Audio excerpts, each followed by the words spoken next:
Ang kwentong ito ay hango sa totoong buhay. Mula ito sa isa nating kabayan na itago na lang natin sa pangalang Chris. Walang eksaktong taon, probinsya ng Mindanao. Minsan sa buhay ng tao, kailangan may pagdaanan tayong matindi o madapa bago natin matutunan ang isang leksyon. Ito ang naging karanasan ng ating tampok na karakter. Ipinanganak at lumaki sa syudad. Nag-iisang anak na mag-asawang Mirna at Ador. Medyo may kaya sa buhay, kaya simula ng maliit, nasusunod ang layaw ng binata. Nagagawa ni Chris ang kanyang gusto. Hindi na din ito nasubaybayan ng mga magulang dahil abala sa kanilang mga negosyo. Kaya naman halos walang alam ang mga ito sa ginagawa ng binata. Madalas nagbabakasyon ang binata kung saan lugar, kasama ang mga kaibigan, at isa sa mga karanasan nito, ang tuluyang nakapagpabago ng pag-uugali at paniniwala. Arogante kung magsalita, walang galang lalo na sa mga nakakatanda. Madalas ding napapaaway dahil sa kabastusan ng bunganga at kayabangan. Isang hapon, nagkayayaan ang magkakaibigan na magbakasyon sa malayong probinsya. Nagkataon na taga Davao ang isa sa mga kaibigan nito, na itago na lang natin sa pangalang Mar. Kung gusto nyo, doon tayo sa amin sa Davao. Malayo na yun, ha? Ano naman yung makikita natin dun? Baka mamaya mabagot lang ako eh. Tugon ni Chris. Sa palagay ko matutuwa ka doon, Chris. Ano, sama kayo? Wika ni Mar. Aba, sama ako. Ikaw ba, Chris? Wika ng isa pang kaibigan na si Luis. O sige na nga, total. Wala naman akong ginagawa dito eh. Nakakasawa na din yung pinupuntahan natin. Pag-uusap ng magkakaibigan. Nang magkasundo ay naganda na ang mga ito ng kanilang mga gamit. Nang mga sumunod na araw, tumulak ang magkakaibigan papunta sa probinsya ni Mar. Pinili nilang sumakay ng barko dahil hindi sanay si Chris na sumakay ng eroplano. Madalas tulog ang binata habang nasa biyahe. Hindi ito iniistorbo na mga kasama dahil alam nila ang ugali ni Chris kapag nagising ito sa kalagitnaan ng pagtulog. Pagdaong sa pantalan, sinalubong ang mga ito ng isa sa mga kamag-anak ni Mar. Napag-alaman ni Luis at Chris na Muslim pala ito. Anak nang, hindi mo sinabi sa akin Muslim ka pala. Madalas pa naman kita inaalok na kumain ng baboy. Ay naku. Palagi ko naman tinatanggihan ng alok mo. Haram ang pagkain ng baboy. Ti Abdul, nasaan na po ang sasakyan? Naroon na sa labasan. Hindi ko na dinala sa loob. Bawal eh. Malapit lang naman. Halika, bitbitin niyo ang mga gamit niyo. Wika ng Chuy ni Mar, na itago na lang natin sa pangalang Abdul. Nagulat ang binata sa sinabi ni Chris. Masyadong mabigat yung dala ko eh. Pwede bang ikaw na lang magdala, Manong? Babayaran na lang kita. Nilingon ni Mar ang kaibigan at tinignan ng masama. Huwag mong dalhin yung ugali mo dito, Chris, ha? Suyin ko ang taong yan. Hindi mo siya utusan. Kaya huwag kang bastos. Ayan mo na, Mar, ayos lang yan. Malapit lang naman ang pagdadala ng mga gamit nyo eh. Sige na, mauna na kayo sa sasakyan. Kita mo na. Ayos lang pala sa chewin mo eh. Ikaw talaga, Mar, ang init ng ulo mo. Halika na nga. Magagalit na sana si Mar nang bigla itong akbayan ni Luis. Hayaan mo na. Para ka namang bago ng bago. Simula noon, ganyan na yung ugali niyan eh. Ang sarap ingudgud sa putik. Yan na nga eh. Pero iba ang lugar na to. Hindi to Maynila, Luis. Mamaya mapahamak pa yan eh. Tayo ang masisi. Mabuti na lang at mahaba ang pasensya ng chewin ko. Kung hindi baka nabugbog na yan. Huwag kang mag-alala, pare. Isang araw may taong makakapagturo sa kanya ng leksyon. Hindi man sa ngayon pero darating ang panahon. Malalaman ni Chris ang pagkakamali niya. Medyo malayo sa mismong syudad ang tahanan ni Mar. Kakailanganin pang dumaan sa mabatong kalsada bago makarating sa kanilang baryo. Walang yan naman oh. Napakalubak naman ng daan. Nanakit tuloy yung likod ko. Tapos yung upuan ng sasakyan nyo, gawa pa sa kahoy. Ano ba yan? Napansin ni Mang Abdul ang pagiging reklamador ni Chris. Kaya naman pinagsabihan niya si Mar. Hindi maganda ang ugali ng kaibigan mo, Mar. Mapapahamak yan dito. Pagsabihan mo yan. Opo tiyo, pasensya na kayo. Ako na pong bahala sa kanya. Matapos kausapin ng chewin, tinawag ni Mar si Chris upang pagsabihan. Tumangulang ang binata. Alam ni Mar na pinapalusot lang nito sa kabilang tenga ang kanyang sinasabi. Uy Luis, umayos ka. Mapapaya tayo dito eh. Tandaan mo wala tayo sa lugar natin ha. Isa ka pa eh. Nagpunta tayo dito para mag-aliw. Hindi para pakinggan yung mga sermon nyo. Parang pinagsisisihan ko na. Dapat hindi kita sinama dito eh. Matapos kausapin ang kaibigan, sinamahan nila ito sa silid na tutulugan. Pinaliwanag ni Mar ang mga dapat at hindi dapat gawin. Lalo na at iba ang kaugalian nila kaysa sa nakasanayan ni Luis at Chris. Tuwing madaling araw, nagigising ang mga tiyuhin ko upang magpunta sa moske at magdasal.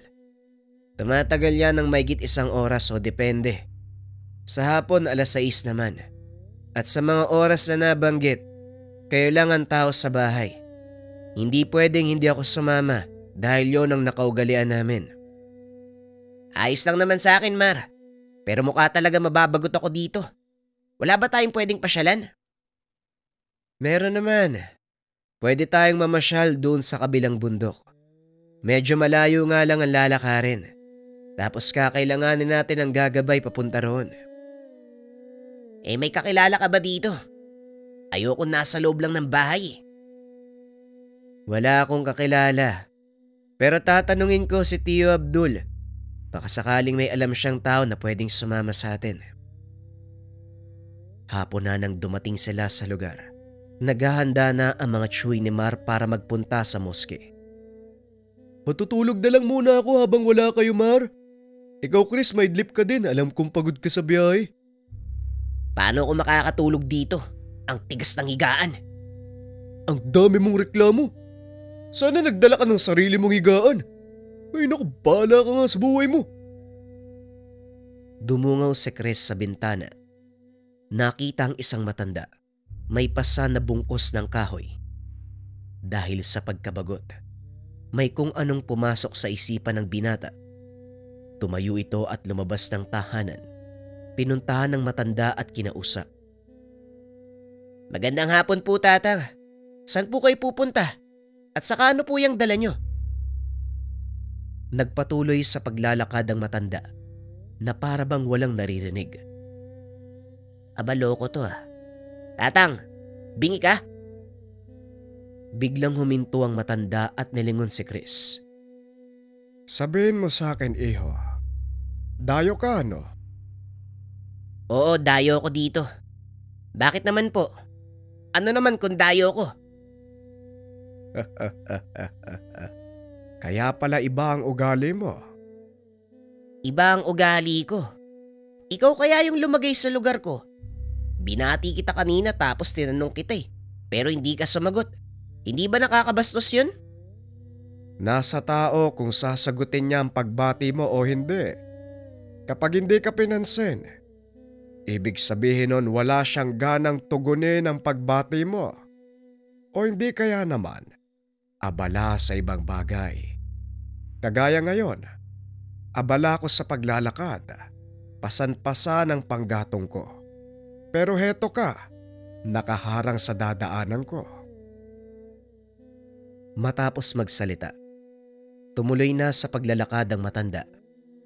Kamot ulo namang bumalik sa loob ng bakuran si Chris. Habang pinagmamasdan nitong naglalakad papalayo. Hindi maiwasan ng binata ang matawa dahil sa paraan ng paglalakad ng matanda. Panay pa ang kamot sa kanyang puwet.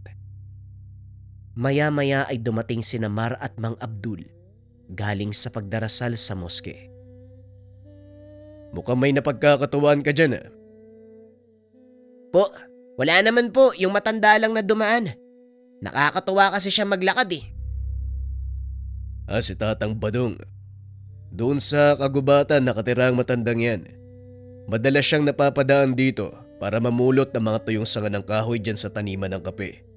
Dyan yon sa may kabilang burol. Ano naman ang ginagawa niya sa mga tuyong sanga? Panggatong. O hindi kaya naman ginagamit niya para pagpagan ng mga tanim na sitaw.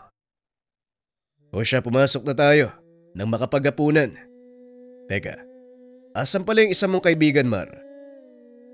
Andun ho sa kwarto, iidip daw siya sandali. Ganun ba? Gisingin nyo nang makapagapunan muna bago matulog uli. Naglakad si Chris papunta sa kwartong tinutuluyan. Ginising si Luis. Napaupo pa ito sa higaan nang mapansing madilim na. Dali-dali itong tumayo at lumabas ng silid. Nagtaka ang mga kaibigan nito kung bakit ganon ang kilos ni Luis. Kaya naman hinabol ito ni Mar at kinausap.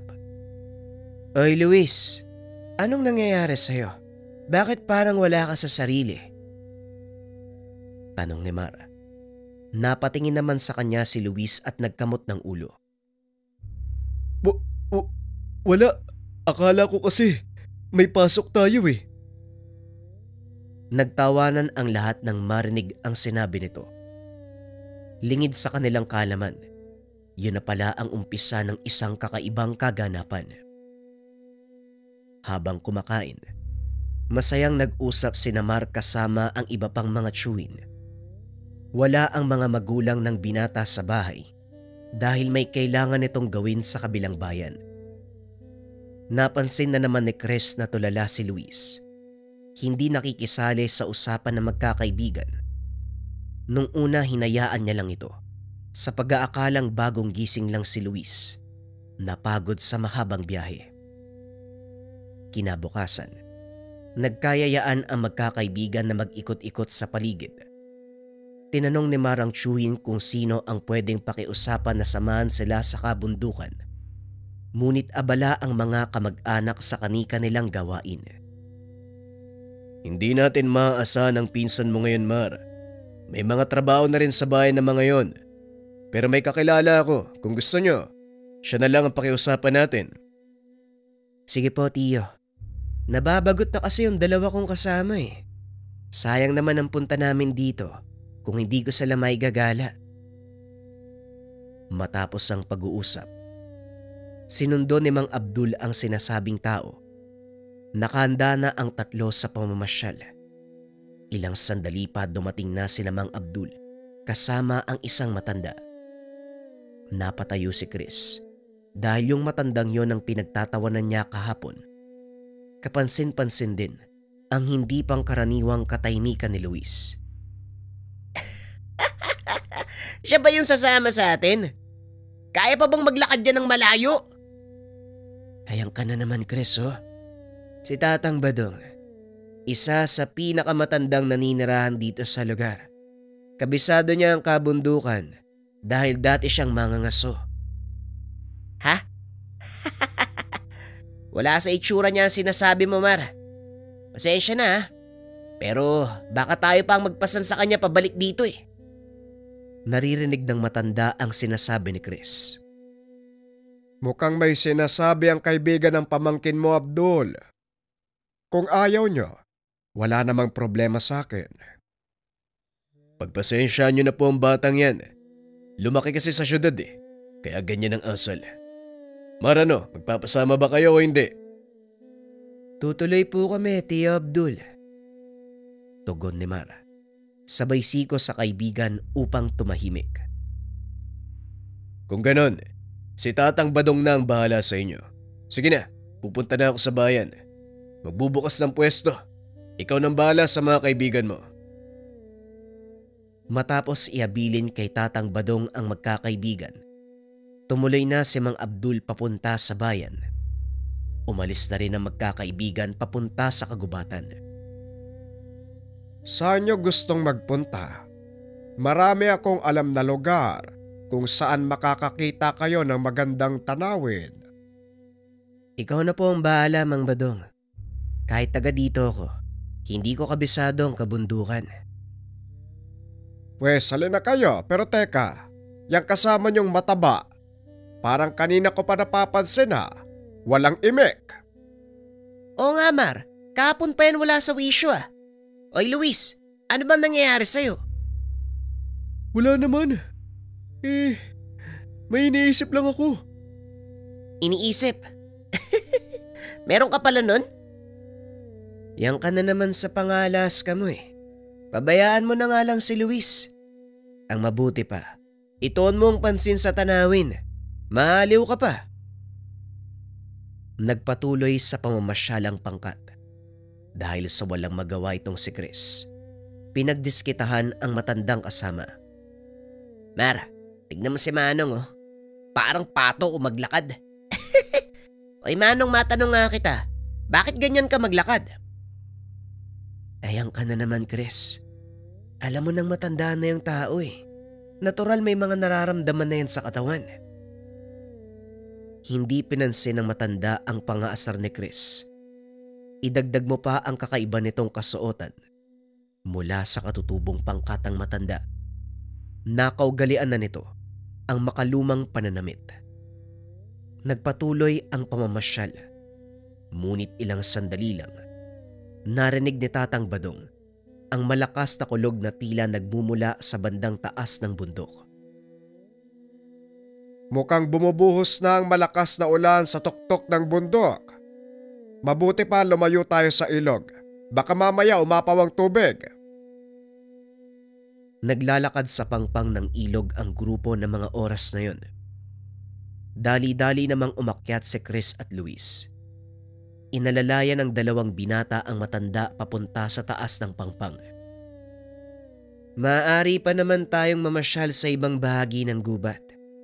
Halika na Manong, baka butin tayo ng dilim. Hindi sumagot ang matanda, kaya nilingon nito ni Mar. Nakitang nakatingin sa kalangitan si Tatang Badong. Napatingala din ang binata.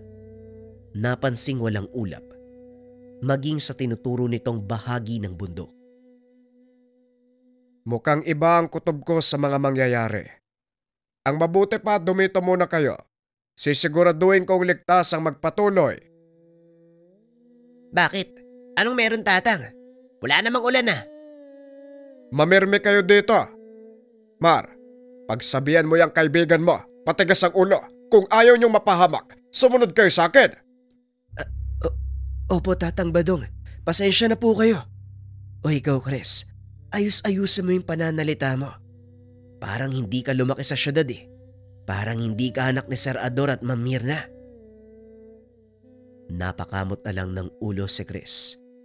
Naupo sa lilim ng puno. Kung hindi nyo naitatanong, ang mga magulang ng binata ang may-ari ng pinapasukang trabaho ni Luis at Mar. Nagagawa nilang magpunta sa kung saan dahil na rin sa kailingan ni Chris. Hindi na ito sinasaway ng mga magulang hanggat walang ginagawang ikakapahamak ng kanilang reputasyon. Yang ka na naman no? Bakit ba kasi ang hilig mong ikumpara ako sa nanay at tatay ko? Iba sila, iba din ako. Oo, nandun na tayo. Pero ang punto ko, anak ka ng amo ko. Ano sa tingin mo ang sasabihin nila sa sandaling may mangyari sa'yo? Masyado ka lang nag-aalala. Walang mangyayari sa akin dito. Sa kalagitnaan ng pag-uusap ng dalawa, biglang nagsalita si Luis. Bakit ganun? Ang daming alitap-tap. Saan galing ang mga yan? Nagtaka si Mar dahil terik pa ang araw ng mga oras na yun. Iniikot nito ang tingin sa paligid, maging sa pinakamadilim na bahagi ng gubat. Kaso nga lang wala itong anumang nakikita. Mga alitap-tap, Luis. Sigurado ka? Wala naman ako nakikita. Oo nga, teka. Kahapon ka pa wala sa sarili ah. Ano ba nangyayari sa'yo? Ano ba naman kayo? Ayan sila oh. Nagkalat sa paligid oh. Nang mga oras na yun, tinitignan lang ni Tatang Badong ang binata. Alam nito na may nangyayaring hindi maganda kay Luis. Aalis na muna ako. Dito lang kayo. Titignan ko kung ligtas ang tumuloy o kakailanganin nating bumalik. Naglakad ang matanda palayo. Hindi pa rin maalis ni Chris ang ngiti sa kanyang muka habang tinitignan ng matanda. Yang ka na naman, Maro. Ano ba kasing meron sa'yo? Hindi nawawala yung pagka-arugante mo. Simula noon ganito na ako. Hindi ko lang maiwasang punay na mga nakikita ko sa ibang tao.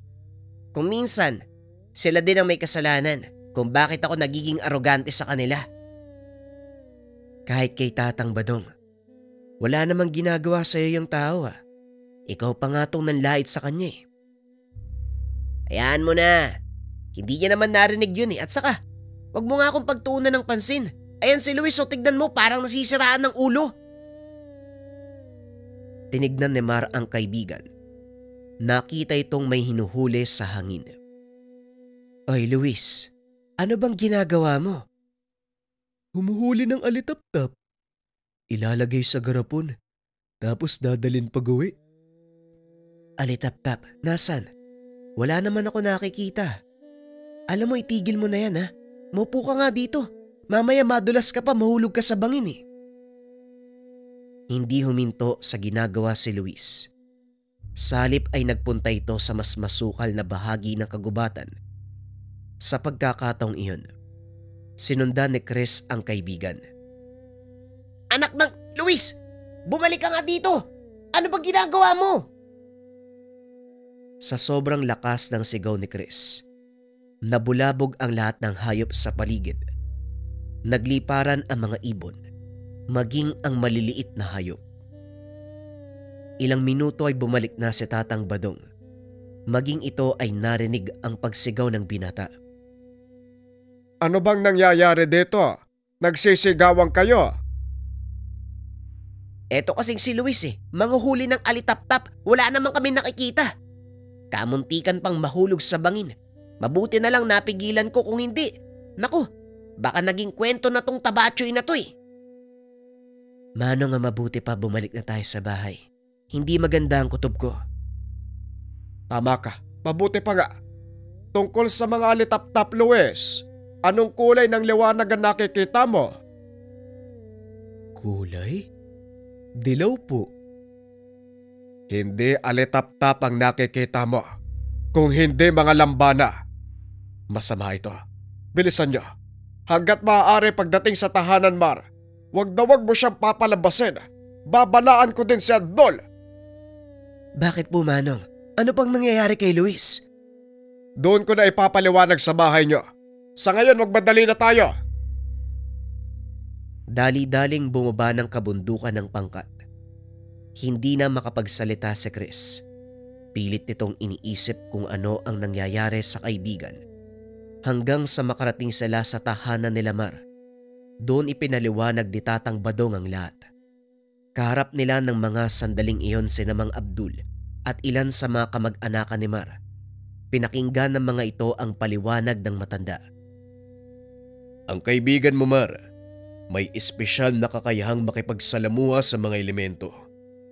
Ang mga nilalang na sinasabi niyang alitap-tap ay mga lambana. Ito ang dahilan kung bakit siya lang ang nakakakita sa mga yun. Pero bakit po? Parang nawawala sa sarili si Luis. Yan din ang malaki kong katanungan.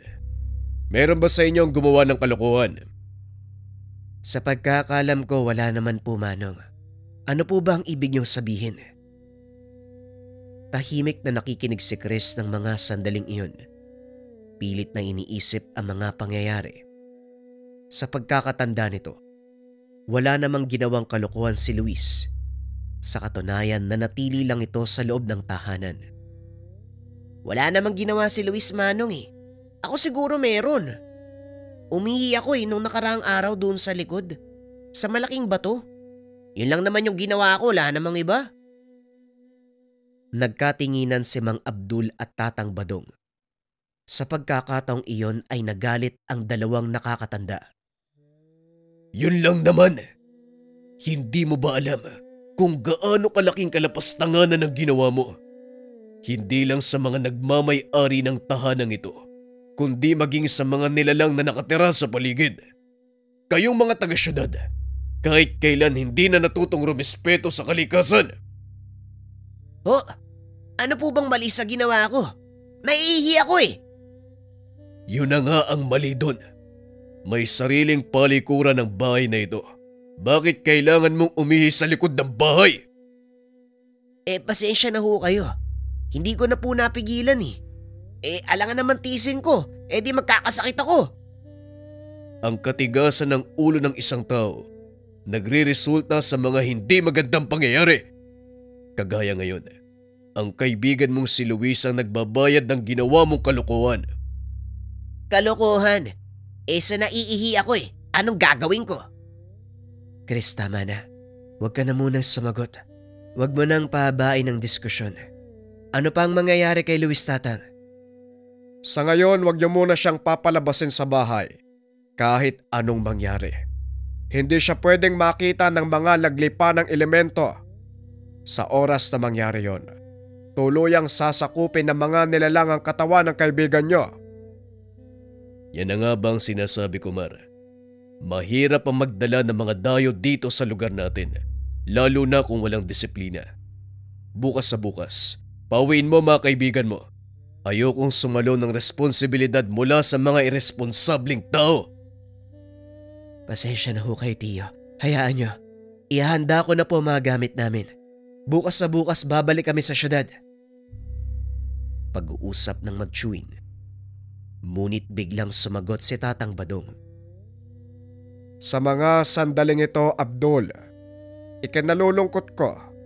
Ngunit hindi maaaring umalis ang binatang si Luis. Lalo siyang mapapahamak sa oras na lumayo siya sa baryong ito. Kalokohan. Di lalo namang napahamak ang kaibigan namin kapag hindi siya umalis dito. Manahimik ka. Dahil ikaw ang may kasalanan kung bakit nangyayari yan sa kaibigan mo. Bakit ako? At saka, kung ako may kasalanan, bakit si Luis ang nananagot? Hindi ka kayang galawin ng mga nilalang na gumagambala sa kaibigan mo dahil mataas ang iyong dungan. Ganon din ang kaibigan mong si Mar. Bilang isang taong may kakayahang makipagsalamuha sa mga engkanto, siya ang naging daan upang ituro sa iyo ang isang mahalagang leksyon. Tss! Kung mga magulang ko nga, hindi ako kayang maituwid sila pa kaya. Tignan natin kung anong magagawa ng mga sinasabi niyong engkanto. Huwag mo silang hahamunin.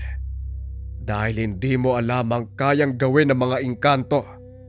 Wala kang alam sa kanilang mundo. Napagpasya na. Manatili kayo sa tahanang ito hanggang sa matapos ang problema. Pakiusap lang habang nandito kayo. Sundin ang bawat habilin ng mga nakakatanda. Matapos magsalita ni Mang Abdul, lumabas ito kasama si Tatang Badong. Hindi ko alam kung anong uri ng nilalang ang gumagambala sa binata. Pero sigurado ko, iisa lang ang pakay nito. Yon ay kunin siya. Wika ni Tatang Badong. Sa kabila ng pagiging Muslim ni Abdul, naniniwala ito sa sinasabi ng matanda dahil na rin sa mga sariling karanasan. Sa palagay niyo, Tatang Badong, ano po magagawa natin? Sa ngayon, tignan natin kung anong susunod na gagawin ng mga nilalang. Saka ako magdedesisyon. Uuwi muna ako sandali. Kukuha ng ilang kagamitan. Pag-uusap ng dalawa. Matapos ay kagad nang umalis si Tatang Badong. Nagpaalam na din si Mang Abdul na pupunta sa kanilang moske dahil may gagawin pa ito. Naiwan ang tatlong binata sa tahanan. Chris, huwag ka na munang lumabas ng bahay para hindi na lumala ang sitwasyon. Bakit ba lahat kayo ako ang sinisisi? Kasalanan pala sa lugar niyo yung umihi sa bato. Anak ng putya naman oh. Sa ayaw at sa gusto niyo, bukas sa bukas uuwi ako ng syudad. Pasensya na pero hindi ako papayag sa gusto mong mangyari. Kung meron mang dapat malagot sa lahat na nangyayari dito, walang iba kung hindi ikaw. Biglang natahimik si Chris dahil yon ang unang pagkakataon na nakita niyang nagalit si Mara. Magandang gabi mga kabayan. If ever na gusto nyo na i-upload na natin yung part 2 ng kwento na ito mamayang 8:30, comment nyo lang #upload nyo na yan. Kapag maraming may gusto mga kabayan, upload ko na to ng 8:30 mamaya. Maraming salamat.